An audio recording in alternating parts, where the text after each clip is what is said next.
సింహాన్ని ఎదుర్కోవడానికి గుంటనక్కలన్నీ ఒక్కటవుతున్నాయి. కాని ఆ గుంటనక్కలకు తెలియందేమిటంటే సింహం గర్జన ముందు తట్టుకుని నిలబడలేవని. ఒక్కణ్ణి ఓడించేందుకు అందరూ గుంపుగా ఏకమవుతున్నారు. ఎంతమంది గుంపు కడితే ప్రత్యర్థి అంత బలంగా ఉన్నట్లు లెక్క. సినిమాల్లో కూడా అంతే కదా, విలన్ ఎంత బలవంతుడైతే హీరో అంతకంటే బలవంతుడిగా ఉంటాడు. ఇప్పుడు ఏపీలో సేమ్ ఇదే పరిస్థితి ఏర్పడింది. గతంలో దివంగత వైఎస్ఆర్ను ఢీకొట్టేందుకు అందరూ ఒక్కటైన పరిస్థితిని గుర్తుకు తెస్తోంది.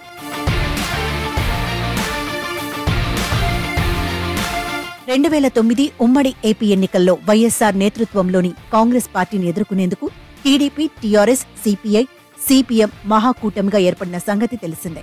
మరోవైపు మెగాస్టార్ చిరంజీవి ప్రజారాజ్యం పార్టీతో దూకుడు ప్రదర్శించేవారు.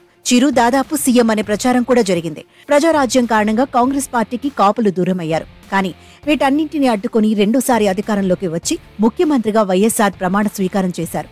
అంతేకాదు, అప్పుడు యూపీఏ ప్రభుత్వం ఏర్పాటుకు కీలకమైన ఎంపీ సీట్లలో 33 సీట్లు గెలుచుకుని చరిత్ర సృష్టించారు. ఇదే అంశాన్ని అప్పటి ప్రధాని మన్మోహన్ సింగ్ సైతం అంగీకరించారు.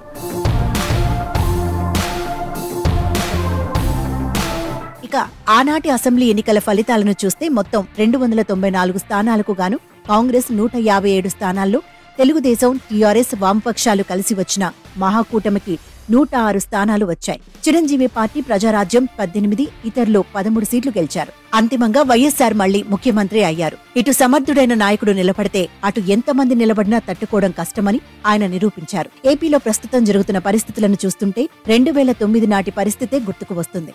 అంటే చరిత్ర పునరావృతం అవుతుందన్నమాట.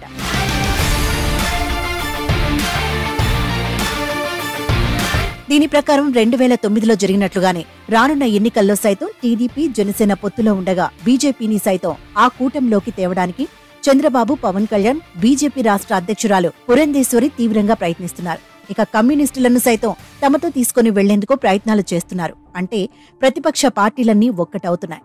అప్పుడు వైఎస్ఆర్ ఎలా అయితే ఒంటరిగా ప్రతిపక్షాలను ధీటుగా ఎదుర్కొన్నారో, ఇప్పుడు సీఎం వైఎస్ జగన్ కూడా వారిని ఎదుర్కొనేందుకు సిద్ధమయ్యారు. తనకు ప్రజలతో తప్ప మరే పార్టీతో పొత్తు లేదని తేల్చి చెప్పారు. నియోజకవర్గాల్లో ప్రజామోద అభ్యర్థులను నిలబెట్టే కార్యాచరణలో బిజీగా ఉన్నారు.